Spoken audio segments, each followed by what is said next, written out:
Hi guys, welcome to part 8 of solving for x and y simultaneously. I hope that you've been doing well. So I came up with another question. As you know that when you are solving for x and y in mathematics, there is like many ways to tackle the questions. So the main objective is to maybe solve for x and y using two different approaches. So that will definitely be my first video based on that.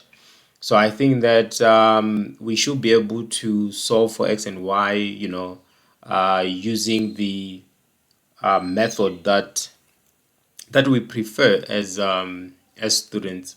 So this will definitely be the objective of today, and I'll definitely start with the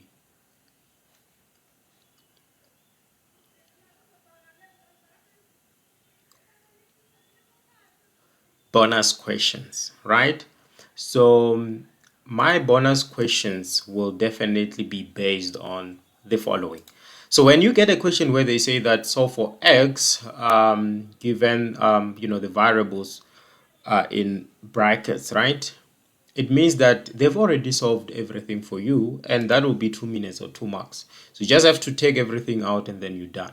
So the first thing that I'm going to do is to say that we have 3x minus 1, which is equal to 0. Remember that. Or, and then you take the other one, x plus 2, which is equal to 0. And then after that, you will say that x is equal to negative 2 because you are taking the number to the other side. Done. And then you continue with the other one. As you can see that you have 3, x is equals to 1, and then all divided by 3. Then this will give you x, which is equals to 1 over 3. Then you are done. Right? So they actually factorized everything for you. You just have to jump into it and then solve the question. That's it for this particular question, right? Then let's go to the next question. So the next question is it's actually a good one, just that you cannot just jump into it and use an equal sign when you're solving for it. This means that now when we have a question like this, x squared plus 2x minus 15 greater or equal to 0, we have to find the factors. We have to find the factors by making sure that we have two numbers that when we add them, we get a positive 2, and then when we multiply them, we get a negative 15. That will be 5 times 3. Which one should be positive? This one, because when we add them we should get a positive. So this means that this should be negative, right? This will be negative 3. So it means that our answer will be something like this: 5 is to negative 3, and then greater or equal to 0. 4 marks, remember. So with this, it means that our graph is actually increasing, right? So we are looking at something like this. So something like this, right, as a graph. So most of the time you'll find out that they have your graph as something like this, and then they'll give you the positive 3 here and then the negative 5 here, right? So this means that you might find out that your y-axis is somewhere here, but we don't want to focus on that. We're just focusing on the values. But you can actually draw something like this to show them that you do understand that the graph is incrementing or increasing in a way. And then your answers here will be as follows, right? So you are going to get this as a negative 5, and then and when you get it as a negative, it means that this will be negative 5 greater equals to x, and then greater equals to positive 3, which is the final answer for this particular equation. So we have your critical values, you have your factors, and then you are sorted. The only thing that is important will be the greater or equals to, because this will tell you that the graph is going up, right? The graph is going up. So you just have to take that into consideration in order for you to get this solution for this particular question. So as we proceed to the next question, they say that given f of x is equals to 3x minus x squared all over 2 to the exponent x minus 4. So then they say that determine the values of x for which f of x is equals to 0. So this means that you have to go up here and say that, okay, since f of x is actually declared to 0, so it means that 0 is equals to, right, 3x minus x squared all over 2 to the exponent x minus 4. So this means that you can say that, okay, if we cross multiply both sides by this, it means that this will definitely be 2 to the exponent x minus 4 will cancel this part, and then this side will be nothing because 0 multiplied by anything will definitely give us a 0. So now 0 is equals to, if you are not used to 0 is equals to, you can say 3x minus x squared is equals to 0. And then after that, you just have to take out the common factor, which is actually x. So I can say x into 3 minus x is equals to 0, meaning that when I multiply back by x, or the equation back, or anything in brackets by x, I should get this particular equation here, which is actually which is exactly what we have. So now this means that our answer will be x, which is this one, equals to 0, right? And then, or the inner side, which is x, like negative x, right? So you can say negative x is equals to negative 3, which implies that x is equals to 3. Then you're done with the first question. So this is how you can actually tackle the f of x is equal to 0, given that the equation is equal to the following, right? So now we are going to proceed to the next question, where they say that determine the values of x for which f of x is undefined. So when they talk about undefined, they mean that, okay, if we come to this equation, I don't know how one can actually deal with it if there is an exponent without knowing which number to place there. But you know that if you say 3x minus x squared all over 2 and then maybe all over 0, then this will definitely be undefined. So any number that when we place it under x, it will definitely give us a 0 down here. That will be undefined. Let's go and solve for it, more especially down here, right, for the value. So I'm just going to say 2x, right, minus 4 is equals to 0. Declare everything to 0 because I want to know, the number that will definitely give us a 0 should we insert it to the x-axis. You basically know that if we say 2 here, it means that 2 to the exponent 2 will be 4, and then 4 minus 4 will definitely give us a 0. Just want you to see how we can get to the answer. 2x is equals to 4, and then I'm just going to get the base numbers. So you know that if the base, this base and this base are equal, it means that the exponents are equal. So you can say x is equals to 2 from here. Remember, base, base and base, they are actually equal to 2. When they are actually equal to 2, or they are actually equal, it implies that the exponents are equal, right? So this means that x is equal to 2. So if you go back to the equation, say 3x minus x squared, um, 2 to, exponent 2.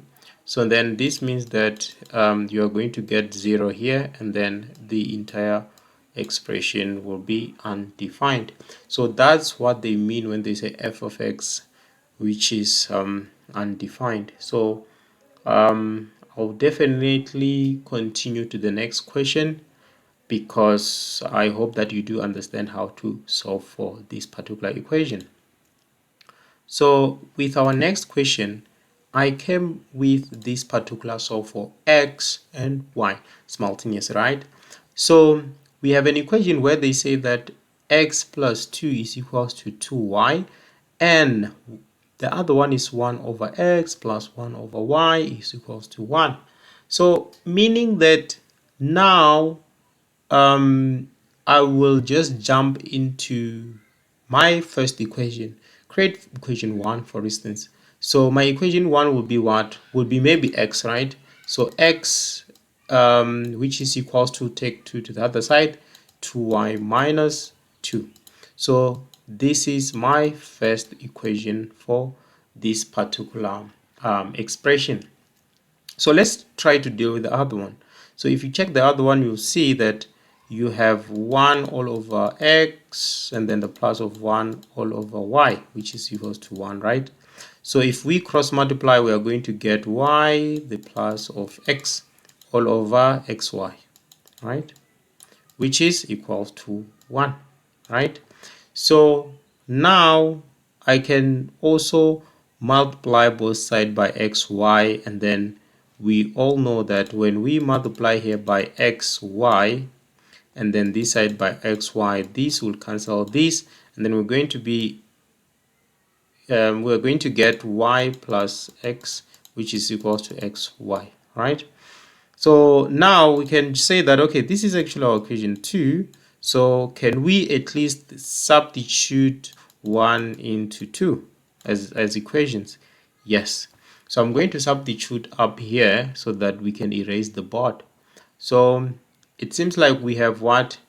We have x, which is equals to 2y minus 2. So then this will be y, the plus of x, and then that will definitely be 2y minus 2, right?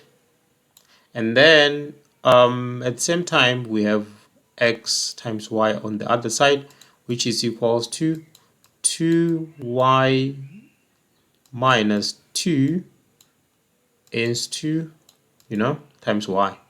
So this is what we have at the moment, and I'm going to erase the board so that you can be able to see everything clearly. Now we have the equation. We don't really care about the equation at the back, but let me just continue with this down here. So I'm going to multiply this by this, and then I'm going to get 2y squared, and then this by this, we're gonna get negative 2y, right?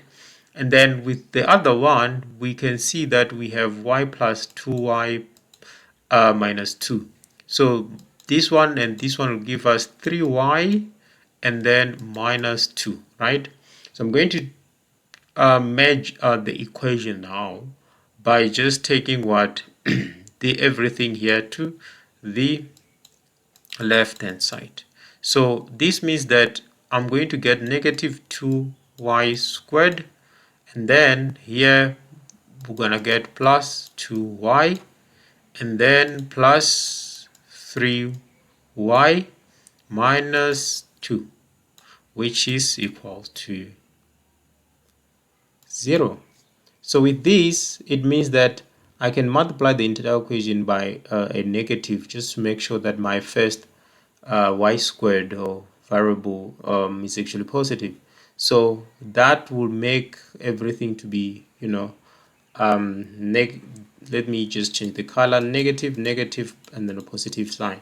So will be 2y squared, then minus 5y, and then the plus of 2, which is equal to 0. Now we are at the point where we are supposed to get the factors. So this is very tricky. You can use quadratic formula just to get your y values. But now if you want to avoid that, you can come up with the solution where you get the factors of 2, and the factors of 2 will be 1 and 2, right? And then we have our 2y down here, and then we have our y, right? Just decided to split them.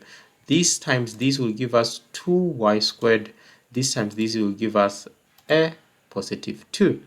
So the question will be that what can we do in order for us to get a negative 5y? What can we do?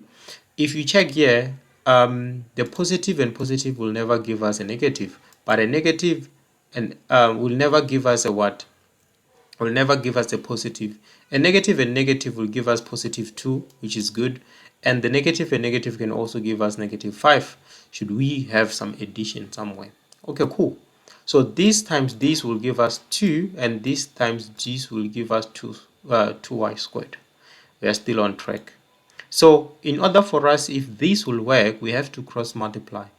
Y times negative 1 will give us negative y. Negative 2 times this will give us negative 4y. And if you check, you will see that this and this will give us a negative 5y, meaning that we are on track. So this means that this will be our first one where we say 2y minus 1 and also y minus 2 equals to 0. So this is how we can be able to simplify our equation when we are solving for a simultaneous equation. So this means that now we can say that 2y is equals to 1, and then y is equals to 1 over 2. And then we jump to the other one, which is y equals 2. And we already know that we have our equation x that was equals to 2y minus 2. This was our equation 1, meaning that we can substitute 2 into this equation in order for us to get the other value of x. y1, let's say that x1 is equals to 2 into 2 minus 2. This is equals to 2, right? And then as for the 1 over 2, we have to make sure that this is y2, and then if we substitute half into the equation, we are going to get the following, right? So we are going to get x2, which is equals to 2 into half minus 2, right? This will give us 2 over 2 will give us a 1 minus 2, right?